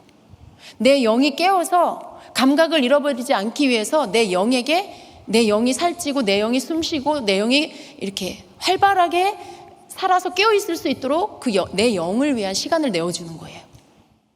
여러분 육신 위해서 시간 많이 내주잖아요. 그죠? 여러분 육신이 원하는 거, 쉬고 싶다, 잠자고 싶다, 오늘 어디 놀러 가고 싶다, 누구 만나고 싶다. 그럼 여러분 육신이 원하는 거 다 들어주잖아요. 웬만하면. 그죠? 근데 영이 원하는 건 잘 안 들어줘. 영이 뭘 원하는지도 안 들려. 이런 경우도 있죠. 근데 여러분 내 영이 육이 원하는 게 있는 것처럼 내 영이 원하는 게 있어요. 내 영이 원하는 걸 해줘야 돼요. 그래야 여러분이 영적으로 깨어있을 수가 있어요. 그게 기도고요. 그게 말씀을 읽는 거고요. 그게 여러분이 예배 가운데 있는 거예요. 그게 내 영이 활발하게 깨어 있을 수 있도록, 살아 있을 수 있도록 하는 그 시간을 내어주는 그 활동, 내 영이 활동할 수 있는 시간이에요. 그러니까 기도해야 깨어 있을 수 있다. 예배의 자리에 있을 때 깨어 있을 수 있다. 말씀을 계속 내가 읽고 듣고 내가 그렇게 말씀이 내 안에 젖어들어야 깨어 있을 수 있다. 이걸 항상 기억하셔야 돼요. 여러분, 은혜 충만하면 여유 생기죠. 나 오늘 충분해. 이렇게. 나 오늘 충분히 충만해. 나 영적으로 오늘 컨디션 너무 좋아. 막 이러잖아요. 그죠? 막 그러면 기도 안 해도 되고, 뭐 말씀 안 읽어도 돼. 왜? 난 지금 예수님으로 충만해. 괜찮아. 라고 생각하죠. 근데 그렇지 않아요, 여러분. 네. 여러분, 하루 밥 먹으면 그 다음날 아무리 맛있는 진수성찬을 먹었다고 그 다음날 안 먹어도 되나요? 그렇지 않죠. 또 먹어야 되죠. 근데 영도 똑같아요. 그러니까 매일 그냥 하는 거예요. 이렇게 기도하고 그 다음날 또 기도하고 이런 것들이 여러분에게 몸에 배면요, 여러분 영이 깨어 있어요. 여러분의 영이 여러분이 생각으로 막 뭘 빨리빨리 이렇게 여러분 생각 가운데 모르는 것 같지만요, 그러나 여러분이 계속 기도 가운데 깨어 있으면 여러분 영이 직감으로 알고요, 성령이 깨우쳐 주시고요, 주님이 어떻게 해서든지 여러분을 기도하고 있으면 여러분 영이 깨어 있어서 알게 해주세요. 내 영이 먼저 알게 되고요, 빨리빨리 알게 그렇게 해주시는 거죠. 근데 영이 잠들어 있으면 이게 안 돼요. 그래서 기도해야 깨어 있을 수 있습니다. 그래서 여러분이 정말 파수꾼의 역할을 제대로 하려면 가장 먼저는 깨어 있어야 한다는 것을 꼭 기억하시고요. 그렇게 잠들지 않고 깨어 있는 그런 삶을 여러분 매일 사시기를 힘쓰시기를 바랍니다. 그래서 영적으로 잠들지 않는 것, 이것을 의미하는 것입니다. 그것은 언제나 깨어서 하나님의 뜻에 민감하여 그분의 음성을 듣는 것을 말합니다. 여러분, 내가 민감하려면 내 영이 활발하게 움직이도록 해놔야 돼요. 맨날 텔레비전 보다가 어떻게 주님의 음성을 들어요? 맨날 잠자다가 어떻게 주님의 음성을 들어요? 잠을 자서 꿈으로 계시를 받아야 돼서? 핑계가 너무 좋아. 나는 꿈꾸는 자야. 나는 꿈을 꿔야 계시를 받아. 꿈으로 나는 하나님이 알려주셔. 그래갖고 그냥 밤에도 자고 낮에도 자고. 그러면 안 돼요, 여러분. 그런다라고 그렇게 계시적인 꿈을 매일 꾸진 않아요. 그러니까 깨어있는 건 내 영이 깨어있게끔 하는 게 먼저. 그것이 되어 있어야 합니다. 그래서 그럴 때 하나님의 뜻에 민감하고 그분의 음성을 이렇게 듣든지 예언적 꿈을 꾸든지 주님이 마음으로 알게 해주시든지 그런 것들을 캐치할 수가 있습니다. 그리고 두 번째는 영적 분별력을 가지고 하나님의 뜻은 물론이거냐 악한 영의 활동도 주시하여 영적 세계 흐름을 분별하는 거, 이게 깨어있는 거라는 거예요. 그러니까 지금 영적인 분별력을 가지고 시대적인 것들을 이렇게 읽는 거죠. 여러분, 지금 이렇게 대한민국이 지금 난리잖아요. 이 조국이 조국 때문에 난리예요, 진짜. 참 어떻게 이럴 수가 있을까? 한 사람의 법무장관 세우는 일에 온 나라가 이렇게 정말 무슨 대란이 일어난 것 같이, 오죽하면 그냥 조국 사태라고 부를 정도로 그러는데요. 여러분, 왜 이럴까? 저는 요번에 링닝 태풍이 올라오는 것을 보면서 마침 이게 시기적으로 딱 맞물렸어요. 조국 청문회하고 링닝 태풍 올라오는 것하고 같은 날 이렇게 앞뒤로 해가지고 같은 시기에 맞물렸어요. 그러면서 하나님께서 대한민국에 링닝이라는 태풍이 아주 강력한 태풍이 올라오는 것을 보면서 주님께서 영적으로 뭔가를 말씀하고 계신다라는 것을 깨달았어요. 이게 같은 시점에 일어나고 있는 게 우연이 아니다. 주님이 뭔가 메시지를 주시는 거다, 대한민국에. 태풍, 우리가 정신을 차려야 돼요. 태풍 오기 전에 계속 그 안전 문자 오더라고요. 안전 대비하라고 계속 막 문자 오고, 계속 관리실에서 창문을 잠궈라, 뭘 어떻게 해라, 계속 그냥 10분 간격으로 안내방송 나오고, 국가적으로 이 태풍을 대비하기 위해서 막 조치를 해요. 여러분, 우리 조치해야 돼. 대비해야 돼요. 지금요, 하나님께서 우리에게 깨어있으라고 하시는 거예요. 겉으로 보기에 정말 그냥 우리가 생각할 때 그냥 한 사람 법무부 장관, 지금 도덕적인 부분들, 그 뭐 신상들, 가족들 다 털고 있어요. 뭐 여러 가지의 이야기들이 나오지만 우리가 그것들도 보고 있으면서 또 봐야 할 게 있어요. 그 사람의 사상은 어떤 건가? 그 사람이 갖고 있는 사상이나 혹은 그 사람이 믿고 있는 것, 신념은 뭔가? 어떤 생각을 갖고 있나? 그걸 우리가 봐야 돼요. 알아야 돼요, 여러분. 만약에 법무부 장관의 자리에 서는 사람의 생각 가운데 성은 평등합니다.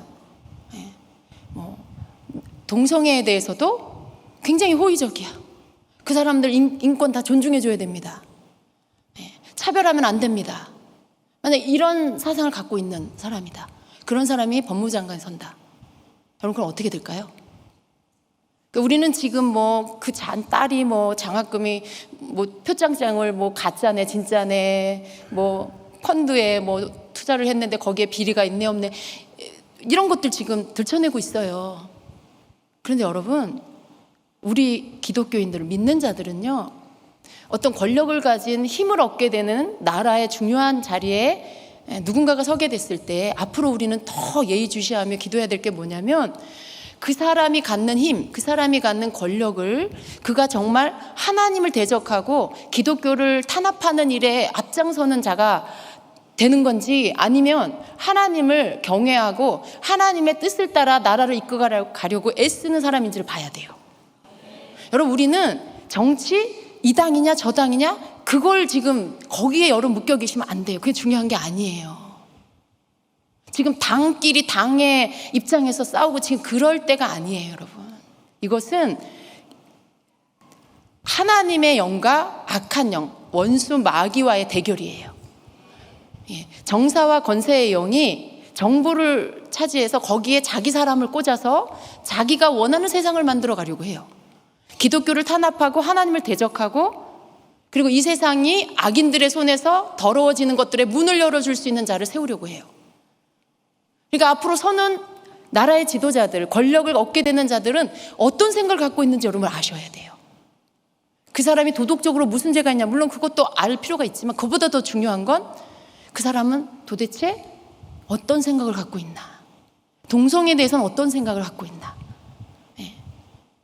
이런 거, 낙태죄에 대해서는 어떤 생각을 갖고 있나, 차별금지법에 대해서 어떤 생각이 있나, 기독교에 대한, 하나님에 대한 생각은 어떤 생각을 갖고 있나, 그럼 우리가 그걸 알 필요가 있어요. 만약에 그러한 부분들에 있어서 하나님과 반대적인 자리에서 하나님을 무시하고 하나님을 대적하고, 성은 다 평등해, 남자 여자 차별하면 안 돼. 물론 차별하는 건 아니에요. 차별하면 안 돼. 그런데 양성, 남자가 있고 여자가 있어. 결혼은 남자와 여자가 만나서 결혼을 하는 거고, 그리고 가정을 이루고 자녀를 낳는 거야. 그런데 이걸 무시하고 한 사람과 한 사람이 만나서 결혼하는 거다. 이 한 사람과 한 사람이라는 건 남자와 남자가 만나서 결혼을 할 수 있다. 여자와 여자가 만나서 결혼을 할 수 있다. 여러분, 지금 동성애자들이 법으로 통과시키려고 하는 게 이런 거잖아요. 그냥 동성끼리 결혼해서 가정을 이루고, 그럼 결혼을 합법화시켜 달라는 거죠. 근데 지금 그것을 지지해주고 그런 것들을 법으로 제도화시키려고 하는 그런 일들이 있어요. 근데 그런 사람들에게 힘을 실어준다, 만약에 그런 사람들에게 어떤 권력이 주어진다, 그러면 이 나라가 어떻게 될까요, 여러분? 우리가 막아야 할 것은요, 이러한 악한 일들이 법으로 통과되지 않는 일에 우리가 막아서야 돼요. 그러려면 첫 단추, 첫 문을 열어주지 말아야 되겠죠. 그 일을 시킬 수 있는 힘을 가진 자가, 힘의 자리에, 권력의 자리에 그런 생각을 갖고 있는 사람이 서면 안 돼요. 앞으로도. 나는 무슨 당이 좋아, 이 당이 좋아, 저 당이 좋아. 그게 아니에요. 그런 거 갖고 싸우지 마세요, 제발. 저는 정치 얘기하고 싶지 않은 게, 항상 무슨 다른 이슈로 이렇게 사람들 모아놓고는 끝에 가면 항상 자기 당 얘기, 정치, 어느 당 편을 가르고.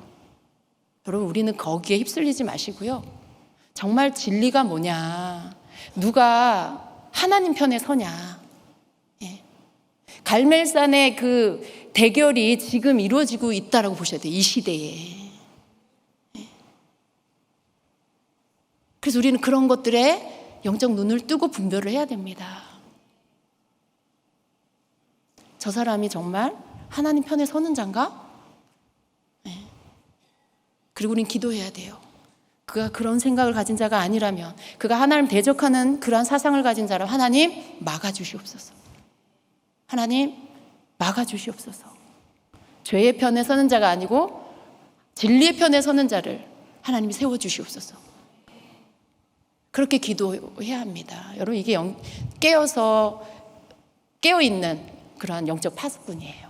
오늘날에 사실은 목회자에게만 이런 차이, 목회자는 목회자가 할 일을 하고요, 온 성도들 믿는 우리 모두는요, 이 시대적으로 죄악이 나라를 덮지 못하도록 동성애 합법화 문 열어주고 나라가 점점 기독교가 더 사그라들면서 그렇게 막 망해져가는 나라, 영국, 동성애 문 열어준 나라들 다 그래요, 여러분.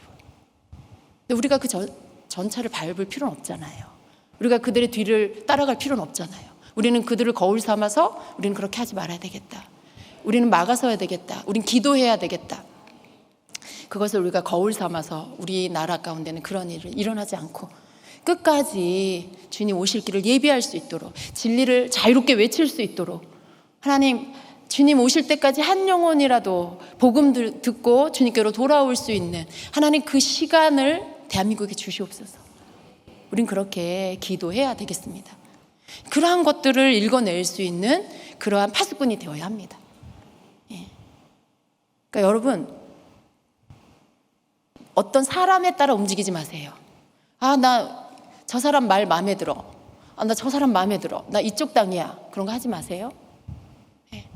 그런 거 하지 마시고 그 사람 생각이 뭐냐, 하나님을 위하냐, 그걸 보시고 그리고 결정할 수 있는, 여러분에게 주어진 권한들을 쓸 수 있는 그런 자가 되시기를 바랍니다. 그래서 우리 이 깨어있는 파수꾼은요, 성벽 위에 서야 하는데, 이 성벽 위에 있는 파수꾼은요, 해야 할 일이 뭐냐 하면 하나님으로 하여금 쉬지 못하게 해야 합니다. 하나님으로 하여금 쉬지 못하게 하라고 말씀하고 있어요. 또 여호와께서 예루살렘을 세워 세상에서 찬송을 받게 하시기까지 그로 쉬지 못하시게 하라. 그리고 그 윗절에 보면 너희 여호와로 기억하게 하는 자들아, 너희는 쉬지 말며. 그러니까 이 성벽 위에 선 파수꾼들도 쉬지 말고요, 그들이 쉬지 않으면서 뭘 해야 되냐면 하나님으로 하여금 쉬지 못하시게 해야 된다는 거예요. 참 이 말씀은요, 참 굉장히 의미가 있어요, 여러분. 하나님을 쉬지 못하게 해라. 어떻게 보면 굉장히 불효하고 있는 것 같죠? 하나님을 쉬지 않게 하는 중보자. 무슨 뜻이에요? 이 땅에서 하나님의 뜻이 이루어지기를 계속 기도해요. 여러분 그런 말씀 들어봤죠? 우리는 기도하고 하나님은 일하신다. 이 땅에서 우리는 기도하고 하나님은 일하시고, 근데 우리가 기도 안 하면 하나님도 일 안 하시고, 하나님 우리하고 동역하시는 거예요. 우리는 이 땅에서 하나님의 일을 기도로 하고, 하나님 우리의 기도를 통해 하나님의 뜻이 이 땅에 이루어지게 하고, 그러니까 하나님과 우리가 동역하는 거죠. 근데 우리는 이 땅에서 하나님의 뜻을 위해서 계속 너희 여호와로 기억하게 하는 자들아, 우리가 하나님께 기도를 계속 하니까 하나님이 어떻게 해요? 우리가 기도하는 그 기도의 소리를 들으시고, 대한민국을 내가 지켜줘야지, 대한민국에 악한 문이 열리지 않도록 내 백성들이 저렇게 기도하는구나, 가서 너희가 천사들을 보내셔서 지키게 하시고, 우리가 쉬지 않고 있을 때 하나님도 쉬지 않으신다는 거죠. 이게 같이 간다는 거죠. 제가 옛날에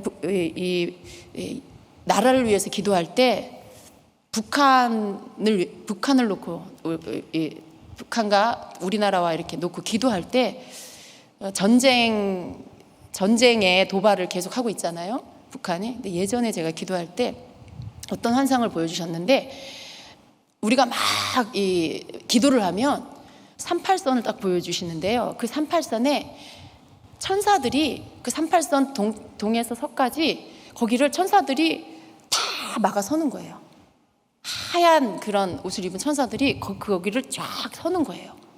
그 38선의 그 경계가 무너지지 않도록, 전쟁이 일어나지 않도록. 근데 우리가 기도를 안 하면 없어져요. 천사들이 이렇게. 천사들이 숫자가 점점 없어져요. 그러니까 우리가 기도를 하면 하나님께서 전쟁 가운데서 지켜주신다라는 거죠. 기도 안 하면 이게 지켜지는 것들이 점점 약해진다는 거죠. 그걸 주님이 그렇게 보여주시더라고요. 그러니까 우리가 기도하면 하나님은 뭔가 하시는 거죠. 우리가 기도하면 하나님께서는 그 기도에 응답하셔서 하나님께서 일하시는 거죠. 근데 기도 안 하면 하나님도 일 안 하신다는, 거꾸로 말하면 그런 거예요. 그래서 이 말씀처럼 파수꾼을 세우시고 그들로 종일종야에 잠잠치 않게 하였느니라. 밤낮으로 잠잠치 않게 했다라는 거죠. 너희 여호와로 기억하게 하는 자들아, 너희는 쉬지 말며 또 여호와께서 예루살렘을 세워 세상에서 찬송을 받게 하실까지 그로 쉬지 못하시게 하라. 우리가 계속 쉬지 않고 하나님 앞에 하나님의 뜻을 구하고 기도함으로 인해서 하나님으로 하여금 쉬지 못하게 해라라는 이러한 말씀입니다. 그래서 중보기도자는 중보기도들을 멈추지 않는 한 우리를 향한 하나님의 관심과 일하심도 멈추지 않는다는 것을 믿고 기도해야 합니다. 또 세 번째로 중보기도자가 서야 할 위치는, 그 장소는 바로 영적 전쟁터입니다. 영적 전쟁터. 사실은 여러분, 우리가 영적 전쟁을 한다, 우리가 기도의 자리에 나아가서 악한 원수 마귀를 물리친다라고 하는 것은, 영적 전쟁에 기도를 한다라고 하는 것은 선전포고를 하는 거예요. 악한 영한테 이제 너희들 여기에 침범하지 마라고 말하는 거죠. 그러면 걔네들이 그래 알았어 그러고 가나요? 그러면 너무 좋겠지만 여기에서는 대결이 있어요. 대결. 걔네들은 걔네들의 일을 하고 우리는 우리의 일을 하는 거죠. 근데 우리는 어때요? 믿음으로 우리가 예수 그리스도의 이름과 보혈의 능력과 하나님의 말씀을 가지고 물리치면서 싸울 때 걔네들은 물러가게 돼 있죠. 근데 이러한 하나님이 주신 무기들을 알지 못하는 자는 어떻게 해요? 당할 수가 있어요. 당할 수가 있어요. 하나님 살려주세요. 단지 이 기도는 무기가 아니에요. 그냥 어린아이의 기도죠. 그러나 예수의 이름으로 선포하고 대적하고 예수의 피를 뿌리고 하나님의 말씀을 가지고 와서 그것들을 선포하고, 그러면 걔네들은 꼼짝없이 도망가야 되는 거죠. 이렇게 어떠한 더 강력한 전쟁을 할 줄 아는 그런 거. 그러니까 우리가 기도의 자리에 나아간다 그러면 악한 영을 향해서 사실은 전쟁을 선포하는 것과 마찬가지입니다. 그래서 중보기도자가 서는 자리는 영적 전쟁터라는 것을 우리는 알아야 합니다. 에베소서 6장 12절 같이 읽습니다. 우리의 씨름은 혈과 육에 대한 것이 아니요 정사와 권세와 이 어둠의 세상 주관자들과 하늘에 있는 악의 영들에 대함이라. 아멘. 마태복음 12장 29절에는 사람이 먼저 강한 자를 결박하지 않고 어떻게 그 강한 자의 집에 들어가서 그 세간을 늑탈하겠느냐, 결박한 후에야 그 집을 늑탈하리라, 이렇게 말씀해요. 여러분, 우리가 싸우는 대상이 그냥 눈에 보이는 사람이 아니라는 걸 알아야 합니다. 우리가 싸우는 대상이 여러분의 배우자가 아니에요. 여러분의 자녀가 아니에요. 여러분의 시어머니나 며느리가 아니에요. 우리가 싸우는 대상이 어떤 그런 사람, 한 인간, 어떤 한 사람인 무슨 법무장관 후보자, 아니면 무슨 당의 누구, 이게 아니에요, 여러분. 그건 그냥 눈에 보이는 그냥 사람일 뿐이에요. 사실은 우리가 싸우는 이 싸움의 대상은요, 여기 말씀한 것처럼 어둠의 세상 주관자들과 하늘에 있는 악한 영들과의 싸움이에요. 우리의 기도의 자리에서 싸우는 대상은 영들과의 싸움입니다. 그러니까 여러분, 우리가 육으로 싸우는 거, 부부가 막 싸워. 여러분, 그 싸움에서 이기면 기분이 좋으세요? 믿음 없는 남편이나 아내랑 막 다퉈서 내가 말로써 그를 이겼어. 그러면 여러분 이긴 거예요? 통쾌해요? 아니에요. 내가 진짜로 예수님 믿는 사람이라면 그렇게 해서 보여지는 걸로 싸워서 이기는 게 그게 이긴 게 아닌 거죠. 우리는 사실은 기도의 자리에서 이겨야 돼요. 그 속에서 역사하는 악한 영을 제압할 수 있는 그러한 강력한 어떤 영적인 힘을 가진 자가 되어야 합니다. 불신앙을 묶어버릴 수 있는 그러한 믿음의 기도를 통해 그 사람 속에 있는 불신앙을 꺾어버릴 수 있어야 돼요. 그런 어떤 우리의 싸움은 실제로 보여지는 싸움에 그 싸움에서의 승리가 아니라 보이지 않는 영역의 기도의 자리에서 먼저 그 속에 역사하는 영을 제압하는 것으로 인해서 이길 수 있는 자가 되어야 합니다. 나라도 마찬가지죠. 나라를 잡고 있는 정사와 권세의 영이 그 뒤에서 자기 사람들을 뒤에서 조종하고 있는 그런 어떤 하나님을 대적하는 영을 가진 그것을 그 영들이 역사할 수 있도록 자기 생각을 내어준 자들, 그 보여지는 사람과 싸우는 게 아니고 그 뒤에 조종하고 있는 악한 영과 싸우는 거라는 걸 우리는 알아야 합니다. 지금 우리의 영적 전쟁터는 바로 그것들을 보고 싸움을 싸우라고 말씀하고 있는 거예요. 우리의 싸움터는 바로 그곳입니다. 그래서 이 세상의 어두운 세력들 그리고 공중 권세 잡은 악한 영들과의 싸움을 우리가 하는 것입니다. 그래서 첫 번째로 이 세상의 어두운 세력은 뭘 말하는 겁니까? 이 땅을 지배하고 있는 악한 영과의 싸움을 말합니다. 이것은 공중 권세를 잡은 악한 영에 비해서는 비교적 낮은 단계의 영적 전쟁이라는 것입니다. 여기 보니까 두 가지로 나오죠. 이 어둠의 세상 주관자들과 하늘에 있는 악의 영들. 에베소서 6장 12절에 보면 그렇게 나옵니다. 그런데 이 두 부분이 이 세상을 지배하고 있는 영 그리고 하늘의 공중 권세 잡은 자들 이렇게 좀 분리할 수가 있는데요. 이 세상을 지배하는 악한 통치자들과 권세자들의 뒤에는 그들로 하여금 그렇게 행하게 하는 어두운 세력이 존재한다는 거예요. 그래서 그들이 악한 행동을 할 때 그들이 하는 것이 아니라 그들을 조종하는 영적 실체가 있다는 것입니다. 여러분 이걸 계속해서 알고 분별하는 건 굉장히 중요해요. 때때로 여러분 자신이 악한 영의 조종을 당할 수도 있다는 걸 아셔야 돼요. 여러분의 생각이 하나님과 반대되는 생각을 하고 있다. 그러면 여러분 그 생각을 악한 영이 이용해요. 그러니까 여러분이 생각을 지켜야 한다는 게 굉장히 중요한 이유가 내가 만약에 육신적인 생각, 어떤 그런 세상 지식으로부터 온 그러한 생각, 관습을 따라하는 생각, 하나님의 말씀과 반대되는 건데 마치 그걸 진리인 것처럼 내 속에 진리처럼 가지고 있어. 그리고 그 생각을 가지고 막 주장하고 그런다면요 여러분 그 생각에 악한 영이 결탁이 돼요. 왜냐하면 자기 생각하고 같으니까. 그러면 그것이 그 악한 영이 여러분을 조종해서 자기 도구로 써요. 그러면 안 돼요. 그러니까 우리의 생각은 계속해서 어떻게 바뀌어야 돼요? 하나님께로부터 오지 않은 생각들, 내 고집과 어떤 내가 배운 대로 내가 배운 거 하나님 말씀하고는 전혀 상관없는데 내가 배운 것이 옳다라고 믿고 주장하고 사는 이 생각들, 그 생각들, 그것이 틀린 생각인 것을 깨닫게 하셨으면 빨리 버려야 돼요. 그거 당신 고집이야. 하나님 말씀하고 맞지 않아. 그리고 그것이 그 말이 맞고 그게 인정이 됐을 땐 빨리 그 생각 버리고 고쳐야 돼요. 자꾸 생각을 바꾸는 악한 생각을 버리고 하나님을 대적하는 이런 사상들을 버리고 이런 것들을 자꾸만 할 때 우리 속에 사단이 자꾸 나를 이용하는 것들이 버려져요. 자꾸 그런 것들이 버려져요. 그러니까 이런 것들이 여러분 개인적으로나 국가적으로나 이런 것들은 악한 영이 똑같은 원리로 뒤에서 그렇게 조정을 하고 있다는 거 우리가 그것을 알아야 합니다.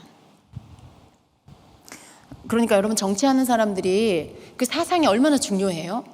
반기독교적인 생각을 가진 사람이 중요한 자리에 서면 악한 영이 정사와 권세의 영, 이게 정치하는 나라를 움직이는 그러한 영인데 세상을 자기 악한 영이 원하는 길로 가도록 하려고 하는 그러한 악한 영의 뜻을 동일하게 자기 그 악한 영과 똑같은 마귀의 뜻과 똑같은 생각을 갖고 있는 그런 사상을 가진 자가 세워지면요.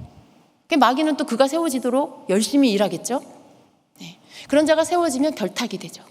정사와 권세의 영이 뒤에서 조종하고 마귀가 원하는 세상으로 만들어가도록 계속 그 일을 하도록 만듭니다. 그런 거예요. 우리가 이러한 부분에서 영적 전쟁터에서의 기도는 뭐가 돼야 될까요? 그러한 자들이 세워지지 않기를 선포하는 거. 그리고 그러한 영들이 이 나라 가운데서 떠나가도록 선포하는 거. 이 나라가 하나님이 기뻐하는 나라, 하나님 다스리는 나라, 하나님을 경외하는 나라가 되게 해달라고 기도하는 거. 우리는 어떤 그러한 세상령이 하려고 하는 것들에 반대적인 기도를 하고 그러한 선포를 하고 나아가는 거, 이게 우리가 이 기도의 자리에 영적 전쟁터에 나아가서 해야 할 기도인 거죠. 그러려면 어떻게 해야 돼요? 우리가 이런 부분들을 분별할 수 있어야 돼요. 그냥 눈에 보이는 기도, 그냥 눈에 보이는 걸 가지고 도덕적인 윤리적인 차원에서 하는 그 기도에만 머물면 안 되고요, 영적인 것들을, 원리를 가지고 하나님 앞에 것들을 기도하고 선포하고 간구하고 그렇게 할 수 있어야 합니다. 그럴 때 우리의 기도가 아주 강력해지는 것입니다. 그리고 두 번째는 공중권세 잡은 악한 영입니다. 공중권세 잡은 악한 영은 직접적으로 사탄을 말하는 것입니다. 에베소서 2장 2절에 보면 그때 너희는 그 가운데서 행하며 이 세상 풍조를 따르고 공중의 권세 잡은 자를 따랐으니 곧 지금 불순종의 아들들 가운데 역사하는 영이라 라고 말씀해요. 여기서 말씀하고 있는 공중의 권세 잡은 자, 바로 사단을 말하는 것이죠. 불순종의 아들들 가운데 역사하는 영, 바로 사단입니다. 영적 전쟁의 단계가 높이 올라갈수록 중보기도자는요, 하늘의 영과의 싸움을 싸워야 합니다. 그렇죠? 영적 전쟁의 이 중보기도, 영적 전쟁의 단계가 있어요. 이게 단계가 있어요. 이 단계가 높아질수록 하늘의 영과의 싸움을 싸워야 한다는 거죠. 여러분, 개인적인 한 사람에게 역사하는 악한 영과 나라의 정사와 권세를 조정하는 악한 영, 같은 단계가 아니에요. 단계가 틀려요. 정사와 권세 영은 굉장히 높은 단계의 영이에요. 악한 영이에요. 개인의 삶 속에서 방해하고 계속 역사하고 이러는 영은 굉장히 낮은 단계의 악한 영이죠. 우리가 이걸 알아야 돼요. 이런 단계가 있다라는 것이죠. 그래서 우리가 이 싸움을, 이런 어떤 높은 단계의 영적 전쟁을 싸우기 위해서는요, 우리 또한 그 단계의 레벨에 맞는 것, 그들을 대항할 수 있는 어떤 그런 영적 권위가 있어야 된다는 것입니다. 여러분, 이러한 원리를 전혀 모르는 사람이 막 어떤 그냥 듣기만 하고 막 기도를 한다. 여러분, 모든 기도에는요, 믿음이 실어져야 돼요. 그냥 주문처럼 그냥 듣고 하는 기도는 뭐예요? 주문을 외우는 기도, 주문을 읊는 기도예요. 근데 기도의 능력은 어디에 있냐면 믿음이 실어졌을 때 그 기도가 위력이 있어요. 그건 내가 이 부분에 대한 분명한 깨달음이 있고 이해가 있고, 그리고 내가 이것에 대한 원리를 알아서 여기에 내 믿음을 실어서, 그리고 하나님의 뜻을 실어서 기도할 때 거기에 기도가 능력이 있는 거죠. 근데 우리가 더 높은 단계의 영적 전쟁을 하려면 이러한 차원의 영적인 숨은 것들을 알아야 돼요. 그래서 그런 것들을 가지고 우리가 그것을 알고 믿고 기도할 때 우리의 기도에 힘이 있고 능력이 있습니다.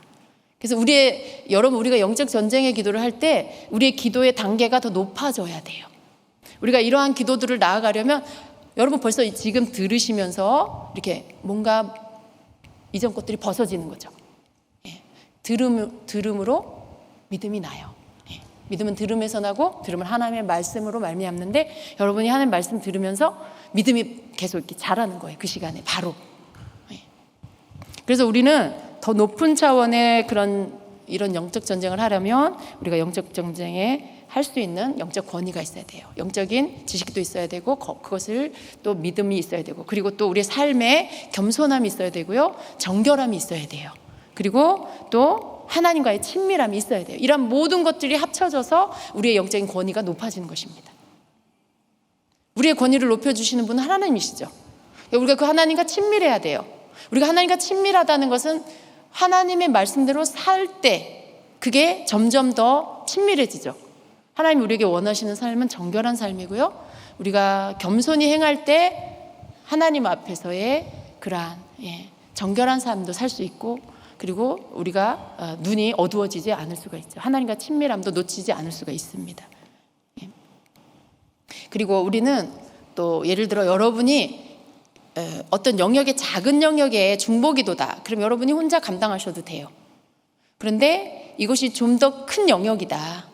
교회적인 영역이다. 국가적인 영역이다. 더 나아가서 열방의 어떤 복음 전파를 위한 영역이다. 어떤 악한 그 세력이 무너지게 하기 위한 기도다라고 하면요, 여러분 혼자 하시면 안 돼요. 연합의 기도가 필요해요. 연합의 기도가.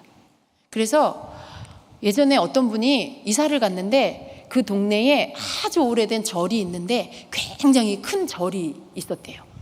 근데 이제 이분이 이게 어떤 이런 중보기도에 대한 것들을 이렇게 좀 듣고, 그리고는 이렇게 정의의 마음에 이 믿음이 막 불타올라가지고 이제 매일 그 절을 돌면서 혼자 기도를 한 거예요. 한 일주일 정도 기도했을 때 다리가 부러졌어요. 무슨 말이냐면요, 반격이 있는 걸 알아야 돼요, 여러분. 이게 영적인 레벨이 있어요. 하나님 편에선 기도자도 그 사람의 레벨이 있고요, 악한 영의 이 사단 쪽에 이 영들의 역사도 레벨이 있어요. 한 개인의 역사하는 영의 레벨과 국가를 조종하는 영의 레벨은 달라요. 근데 그 사람 이제 오래된 그 절을 무너지라고 이렇게 돌면서 기도를 한 거예요, 여러분. 근데 그 오랜 절을 털을 잡고 있는 그 조종하는 악한 영이 한 개인의 레벨과 같을까요? 절대 그렇지 않아요. 오랫동안 거기에서 숭배하면서 얼마나 많은 강력한 세력을 가진 그 악한 영이 그 절 터 가운데 역사하고 있는지 알아야 돼요. 그러려면 연합의 기도로 함께 중보를 해야 되는 거죠. 그러니까 이 레벨이 맞아야 이 싸움에서 이길 수가 있는 거예요. 그래서 우리가 국가적인 차원의 어떤 기도를 할 때도 우리가 물론 개인적으로 기도하지만요, 중보하지만요, 이 기도가 우리 모두가 함께하는 그런 기도. 여러분의 기도의 자리에서 기도하고, 또 모였을 때 또 어떤 중요한 이슈가 있을 때 또 같이 합심해서 기도하고, 이런 기도가 같이 필요하다라는 것입니다. 그래서 더 강한 자와의 싸움에서는 중보기도자의 연합이 필요하다라는 것입니다. 그래서 우리가 싸워야 할 영적 전쟁터는요, 바로 이 땅. 여러분, 사탄은요 땅을 더럽혀요. 우리가 살고 있는 곳이 땅이죠, 여러분. 땅은 또 뭐 영적으로 보면 나 자신, 흙으로 만들어진 우리 자신이 땅이라고 할 수도 있어요. 뱀은 흙을 먹고 살죠. 근데 그 흙으로 지어진 바로 인간이 우리 자신을 주님께로 완전히 들어가지 않으면 어떻게 해요? 사단은 끊임없이 흙으로 지어진 인간을 잡아먹어요. 영혼을 잡아먹어요. 그래서 물고 지옥 가는 거죠. 끌고 가는 거죠. 근데 사단은 하는 일이 뭐냐면 땅을 더럽혀요. 영적으로 보면 또 이런 의미가 있지만요, 실제로도 어떤 지역에 도시에 계속 반복되어지는 죄악이 있을 수 있어요. 그 도시에는 계속 살인 사건이 일어나. 한국에도 뭐 그런 곳이 예전에 있었죠. 계속 뉴스에 살인 사건이 나, 그 지역에서, 그 도시에서. 그것은 여러분, 거기에 그 죄악이, 예를 들어 살인이다, 그러면 그 도시에 살인의 영이 계속 힘을 얻고 있는 거예요. 계속 사건이 일어나면 일어날수록 그 세력이 점점 강해지고 그 땅은 더럽혀지죠. 어떤 지역의 우상숭배, 여러분 저기 경주 지역에 가면 불교의 영이 굉장히 강해요. 그래서 이 경주 지역에 쪽에서 목회를 하시는 분들은 그렇게 힘들대요. 전도가 잘 안 되고요, 교회가 부흥이 안 된대요. 정말로 그런 지역적인 영향을 받거든요. 어떤 지역은요, 왜냐하면 오랫동안 불교에 거기에 불국사도 있고 오랜 세월 동안의 그 우상 숭배가 계속 있었기 때문에요, 거기서 숭배받은 그 불교의 영이, 그 악한 그 우상 숭배 영이요, 그 털을 잡고 있어요. 그것을 통해서 그 땅을 더럽힌 거죠. 우상 숭배로 그 땅이 더러워진 거죠. 사단이 하는 일이 그런 거예요. 이렇게 더럽히는 거죠. 땅을 먼저 더럽혀요. 그리고 그것을 통해서 그 지역을 자기가 지배하는 거예요. 그 지역을. 그러니까 여러분, 나라가 통째로 악한 영에게 사단에게 넘어가는 게 뭘까요? 정부. 이 나라 정부가 더럽혀져 버리면, 이 나라 정부를 영적으로 지키지 못하면 어떻게 돼요? 악한 사단이 이 나라를 그냥 먹는 거예요. 죄의 문이 다 열려버려요. 동성애 합법화 순식간에 열리고요. 교회적으로 WCC 이거 가르치지 않으면 교회마다 다 종교통합 다 열려버리고요. 그럼 악한 사단에게로 다 넘어가 버리는 거죠. 사단은 이렇게 땅을 더럽힙니다. 우리가 이러한 부분에 악한 영이 뭘 하고 있는지, 우리가 서야 할 자리가 어딘지, 그리고 어떻게 기도해야 하는지 이런 부분들을 우리가 알아야 합니다. 그리고 우리 각 사람 속에 있는 이러한 견고한 진, 잘못된 생각들, 잘못된 가르침 가운데 그걸 계속해서 그냥 갖고 있는 것들, 이런 것들 다 부서뜨려 버려야 합니다. 그래야 그 땅이 고침을 받고요, 그 땅이 주님께로 돌아올 수가 있습니다. 여러분, 우리가 땅을 고쳐달라고, 대한민국을 고쳐달라고 기도해야 돼요. 또 여러분 가정 안에 잘못된 사상들 가운데 견고한 진에 묶여있는 것들 다 무너뜨려 달라고 기도해야 돼요. 그것이 깨어지고 무너져야 땅이 고침을 받고 그리고 회복이 일어납니다. 그래서 모든 이론, 여기 고린도후서 10장 4절 5절은 우리가 많이 읽은 말씀이지만 한번 같이 한 목소리로 읽습니다. 우리의 싸운 무기는 육신에 속한 것이 아니요 오직 어떠한 진도 무너뜨리는 하나님의 능력이라. 모든 이론을 무너뜨리며 하나님 아는 것을 대적하여 높아진 것을 다 무너뜨리고 모든 생각을 사로잡아 그리스도에게 복종하게 하니라고 말씀해요. 아멘입니다, 여러분.